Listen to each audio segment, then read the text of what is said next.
ការដើម្បីរៀបចំរចនាសង្គមមនុស្សឲ្យបានប្រកបដោយសុខសន្តិភាពមានអរិយទាំងអស់នេះរាំងចិន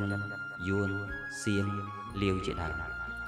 តែខ្មែរក៏ធ្លាប់ជាពិភពលោកអានឃើញបច្ចៈច្បាស់តើអ្វីដែលហៅថាវប្បធម៌អ្វីដែលតាក់ទងទៅនឹងការសិក្សាអប់រំយ៉ាងណាបណ្ដុះដាលនិងបណ្ដុះបណ្ដាលរីឯធម៌មានន័យថាគឺទ្រឹស្ដីឬធម៌ភាពទាំងឡាយដែលបណ្ដុះសិល្បៈអក្សរភាសាជាដើមដើម្បីរចនាឆ្នៃខ្លួនមនុស្សម្នាក់ៗឲ្យថ្លៃថ្នូរខ្ពង់ខ្ពស់មេធាងនៃ